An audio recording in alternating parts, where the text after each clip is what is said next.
எல்லோருக்கும் வணக்கம். வாங்க காலையிலே நீங்க வந்ததுக்கு அப்புறம் தான் ரொம்ப சந்தோஷமா இருக்கு அப்படின்னு இன்னைக்கு காலையில ஃபுல்லா மகிழ்ச்சியா தான் இருந்தோம். திடீர்னு ஏதோ ஒரு பெரிய குரூப் ஹெவியா ப்ராஃபிட்டை புக் பண்ணிட்டு ஓடி போயிட்டாங்க போல. அந்த நேரத்தில் மார்க்கெட் திடீர்னு மைனஸ்கே போயிட்டு மறுபடியும் இப்போ ஒரு 20 பாயிண்ட் ரெக்கவரி ஆயிருக்கு. எப்படி பார்த்தாலும் காலையில் ஒரு 80 பாயிண்ட் அப்படின்றது நிஃப்டி மேல் நோக்கி தான் வந்திருந்தது. மகிழ்ச்சியாக இருக்கக்கூடிய இந்த நேரத்தில் நீங்கள் ஏதாவது ஒரு ஸ்டாக்குகளை வாங்கி ஐயோ இந்த கும்பா குட்டி ஷேரை வாங்கி வச்சுட்டா மறுபடியும் மார்க்கெட் மேலே போகுது, ஆனால் நம்ம ஸ்டாக் மேலேயே போகலேன்னு வருத்தப்படுறீங்களா? அது என்னென்ன ஸ்டாக்ஸ் அப்படின்றத கமெண்ட் பண்ணுங்கள்.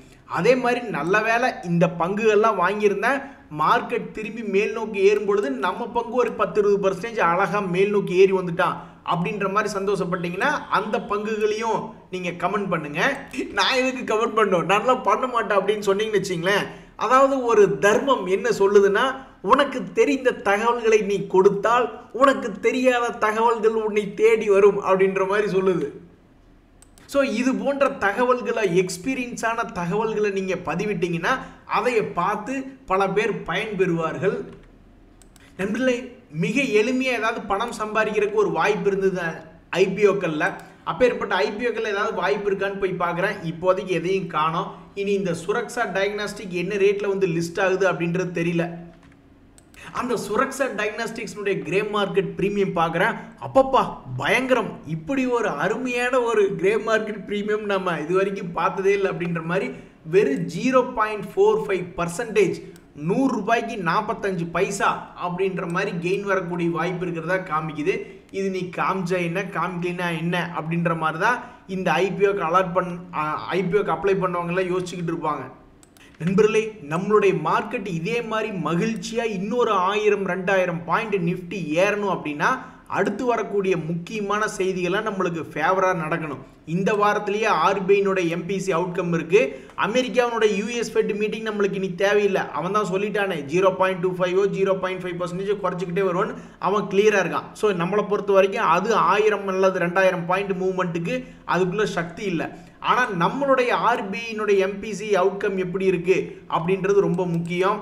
அதே மாதிரி ஜிஎஸ்டி கவுன்சில் அடுத்து வரக்கூடிய கிறிஸ்துமஸை முன்னிட்டு ப்ரீ சாண்டா கிளாஸ் ரேலி அல்லது post Santa Claus rally new year வரைக்கும் வந்துச்சுன்னா அதுவும் ரொம்ப மகிழ்ச்சியாக இருக்குது. அது மட்டும் இல்லை, நியூ இயர் முடிஞ்சிருச்சுன்னா ஒரு வேளை ஃபாரினர்ஸ் மறுபடியும் நம்ம நாட்டில், ஏன்னா அவங்கள பொறுத்த வரைக்கும் புது கணக்கு தொடங்குது நியூ இயரில், அப்போ ஏதாவது பணத்தை இன்வெஸ்ட்மெண்ட் பண்ணலாம் அப்படின்னு நம்ம மார்க்கெட்டுக்கு வந்தாலும் ரொம்ப மகிழ்ச்சியாக இருக்கும்.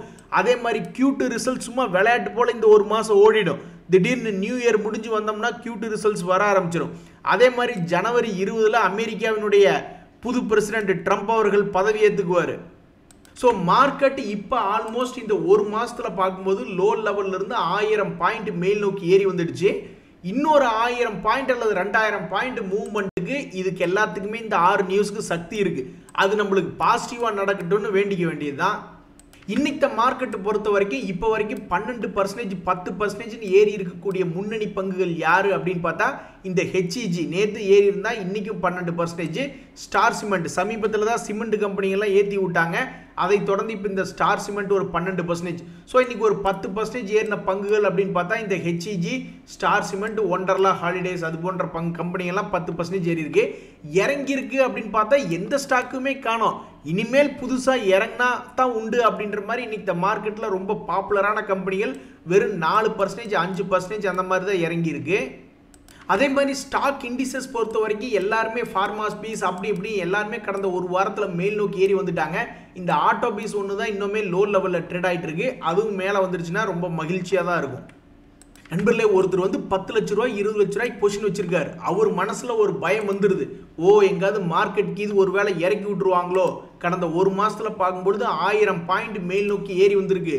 ஒருவேளை இது ஒரு ஃப்ளாட் சேனலாக போட்டு மறுபடியும் 1000 பாயிண்ட் இறக்கி விட்டுருவாங்களோ. எப்படி ஒரு மாதத்துக்கு முன்னாடி நம்ம எல்லாரும் கதறிட்டு இருந்தோம் அதே மாதிரி கதற விட்டுருவாங்களோ அப்படின்ற மாதிரி பயமெல்லாம் வந்துருச்சுன்னா அந்த சமயத்தில் ஹெட்ஜிங் அப்படின்றது பண்ணிக்கிட்டு தான் வேணும். ஒரு உதாரணத்துக்கு நாளைக்கே இது மார்க்கெட் ஒரு 1000-2000 பாயிண்ட் இறங்கிருச்சுன்னா அப்போ அதுக்கு தகுந்த மாதிரி ஆப்ஷன் வாங்கிக்கணும், புட் ஆப்ஷன். அல்லது டிசம்பரில் தான் நீ இறங்க போகுது, இந்த மாதம் கூடி ஏதாவது ஒரு 24,000 கீழே போயிடுமோ அப்படின்ற மாதிரி நினச்சிட்டு இருக்கிறவங்க அதுக்கு தகுந்த மாதிரி ஆப்ஷன்ஸ் எல்லாம் வாங்கி புட் ஆப்ஷன்ஸை வாங்கி பொசிஷனை ஹெட்ஜ் பண்ணிக்கிறது நல்லது. எங்கெல்லாம் வாய்ப்பு கிடைக்குதோ அங்கெல்லாம் மறுபடி தன்னுடைய சக்தியை காமிச்சிக்கிட்டு இருக்கு இந்த ஒண்டர்லா அப்படின்ற பங்கு. இப்பவும் பாருங்க அதனுடைய முக்கியமான சப்போர்ட் லெவல்ல இருந்து இந்த முறையும் ஒரு 15% பக்கம் இன்னைக்கு ஏறி இருக்கு. ஆக மொத்தம் இந்த 2024ல மட்டும் பார்த்தோம்னு வச்சுங்களேன், பல முறை அந்த சப்போர்ட் லெவலுக்கு வந்தானா 10% சம்பாரிச்சு கொடுத்துக்கிட்டே இருந்திருக்கான். ஸோ நல்ல ஷேரா லாபம் பண்ணக்கூடிய பங்கா அது சப்போர்ட்ல கிடைக்குதா, அப்ப பணத்தை போடு. இதை நம்ம ஒரு உதாரணமா தான் எடுத்துக்கணும். ஒன்றரை என்ன பெரிய சூப்பரான கம்பெனியா, ப்ளூ சிப் கம்பெனியா அப்படின்ற மாதிரி நம்ம எடுத்துக்கூடாது. இதை ஒரு ப்ளூ சிப் கம்பெனினா ரிலையன்ஸ், டிசிஎஸ் போன்ற கம்பெனிகள் தான் ப்ளூ சிப் கம்பெனிகள். எந்த ஒரு சூழ்நிலையிலையும் லாபத்துக்கு போகும், நஷ்டத்துக்கு போகாது என்பதுதான் ப்ளூ சிப் கம்பெனிஸ். அப்போ இதெல்லாம் ஒரு பேட்டர்ன். நம்ம கிட்ட பணம் கொட்டி கிடக்கு அப்படின்ற சமயத்தில் வேற எல்லா ஸ்டாக்கு நல்ல ஸ்டாக்லாம் வாங்கிட்டா அப்புறம் வேற ஏதாவது ஒரு சாதாரண ஸ்டாக் இருக்கு அப்படின்ற மாதிரி தேடும் பொழுது இப்படி ஏதாவது ஒரு ஸ்டாக் சப்போர்ட்ல கிடைக்கும் போது இன்வெஸ்ட்மெண்ட் பண்ணும் பொழுது அழகா 10% எல்லாம் சம்பாரிச்சு கொடுக்குற வாய்ப்பு அப்படின்றது இருக்கு.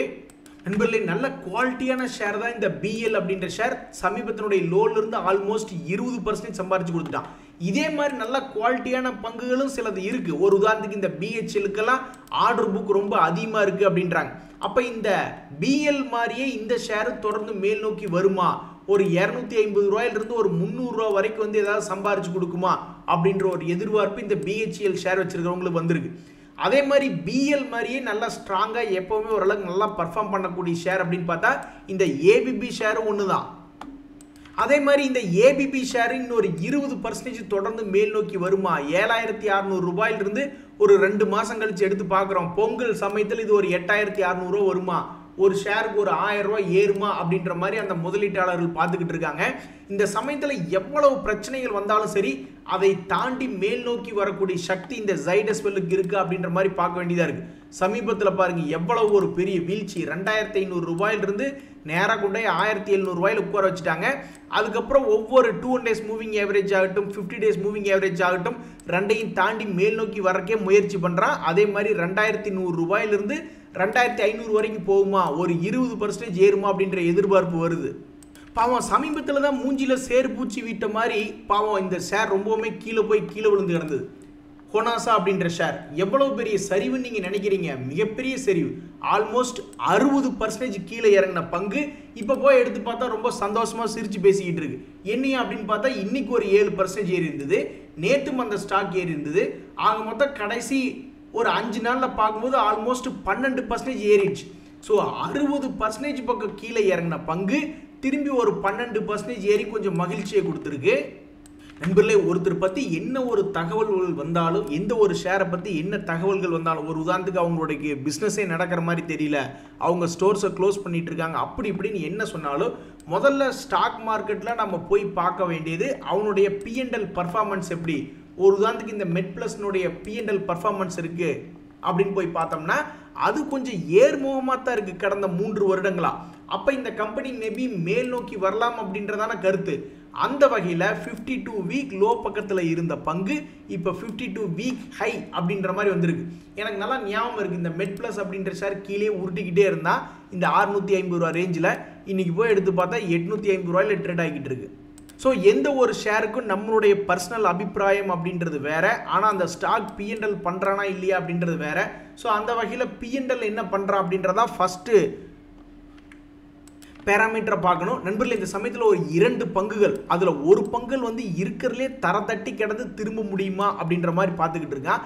இன்னொரு பங்கு அந்த மாதிரி கீழே தரத்தட்டி கிடந்தவன் தான், அப்புறம் நல்லா மேல் நோக்கி போயிட்டு மறுபடியும் கீழே வந்திருக்கு. இப்போ மறுபடியும் திரும்பலாமா அப்படின்ற மாதிரி பார்த்துக்கிட்டு இருக்கு. ஸோ முதல்ல பார்க்கக்கூடிய இந்த BEPL அப்படின்ற ஷேர் சரசரன்னு கீழே வந்துட்டு மறுபடியும் 200 டேஸ் மூவிங் ஆவரேஜ் பக்கத்தில் சப்போர்ட் எடுத்து மேல் நோக்கி போறதுக்கு பார்க்குறான். அப்படி மேல் நோக்கி ஒரு 170 ரூபா வந்துச்சுன்னா இந்த ஸ்டாக்கை வச்சிருக்கிறவங்களுக்கு ஒரு மகிழ்ச்சி வரும். அதே மாதிரி இந்த கலாமந்திர் அப்படின்ற ஷேர் 300 ரூபா ரேஞ்சில் இருந்து எவ்வளவு பெரிய வீழ்ச்சி, அப்படியே ஒரு சேலை தூக்கி ஒரு மவுண்டைன் உச்சியில் நின்று தூக்கி வீசினா எப்படி கீழே உழுகுமோ அப்படி விழுந்துருக்கு. ஸோ எத்னிக் வேர்ஸ் செய்யக்கூடிய இந்த கம்பெனி கலாமந்திர் அப்படின்ற கம்பெனி, இவங்களுடைய குவார்டர்லி ரிசல்ட் எப்படி இருக்கு அப்படின்னு பார்த்தோம்னா செப்டம்பர் குவார்டர்னுடைய ரிசல்ட் நல்லா தான் இருக்கு. 24 கோடி லாபம் அப்படின்றது பண்ணியிருக்காங்க. இன்னுமே அது நஷ்டத்துக்கு போகாத கம்பெனியாக தான் இருக்கும். அதே மாதிரி முதலீட்டாளர்கள் பொறுத்த வரைக்கும் டிஐஸ் அவங்களுடைய ஹோல்டிங் பர்சன்டேஜை கொஞ்சம் கம்மி பண்ணிட்டாங்க. ஸோ இப்போதைக்கு செய்தி என்னன்னா இந்த கலாமந்திர் அப்படின்ற ஷேர் 100 ரூபாயிலிருந்து 150 ஆல்மோஸ்ட் 50% பக்கம் இறங்கிட்டு திரும்புறதுக்கு முயற்சி செய்கிறான். இவனை நம்மளுடைய மார்க்கெட் ஊக்கப்படுத்தி வா மேலே வா அப்படின்ற மாதிரி அவனை பழையபடி 300 ரூபா கொண்டு வந்து விட்டா ரொம்ப மகிழ்ச்சியாக இருக்கும். இங்க பாத்தீங்களா, ஆசைக்கு அளவேது அப்படின்ற மாதிரி ஒரு நண்பர் ஒரே மாசத்துல 10% சம்பாதிக்கக்கூடிய ட்ரெண்டிங் கிளிகள் ஏதாவது இருந்தா சொல்லுங்க அப்படின்ற மாதிரி யோசிச்சுக்கிட்டு இருக்காரு. அதாவது ஒரு மாசத்துக்கு நீங்க 10% பிடிச்சீங்கன்னா அப்போ ஒரு வருஷத்துக்கு 120% அப்படின்றது லாபம். எங்காவது இப்படி பிடிக்க முடியுமா? அப்படி நீங்க ஒரு வருஷத்துக்கு நீங்க 120% பிடிக்கிற மாதிரி இருந்தா ஸ்டேட் கவர்மெண்ட் ஆகட்டும், சென்ட்ரல் கவர்மெண்ட் ஆகட்டும், அங்க இருக்கிற ஃபைனான்ஸ் மினிஸ்டர் எல்லாரும் உங்ககிட்ட வந்து அந்த வித்தை எங்களுக்கு சொல்லிக் கொடுங்க அப்படின்ற மாதிரி கேட்க ஆரம்பிச்சிருவாங்க. ஸோ ஸ்டாக் மார்க்கெட் என்பது ஒரு நீண்ட கால அடிப்படையில் ஒரு 10 வருஷம் 20 வருஷம் அந்த மாதிரி இன்வெஸ்ட்மெண்ட் பண்ணி அதுக்கப்புறம் ஏதாவது ஒரு நல்ல கம்பெனியாக பார்த்து இன்வெஸ்ட் பண்ணி ஒரு 20 வருஷம் 30 வருஷம் கழிச்சு என்ன ஒரு லாபம் வருதோ அப்படி எடுத்துக்கிறதா அது ஒரு சிறப்பான அனுபவமாக இருக்கும். மற்றபடி பணத்தை தேடி ஓடுனாக்கா எத்தனையோ பேர் லாஸ் பண்ணுற மாதிரி நீங்களும் லாஸ் பண்ணுறதுக்கு வாய்ப்புகள் ரொம்ப அதிகம். இன்றைய தகவல் அனைத்து உங்களுக்கு உதவியாக இருந்ததுன்னா எனக்கு சந்தோஷம் தான். ரொம்ப நன்றி, வணக்கம்.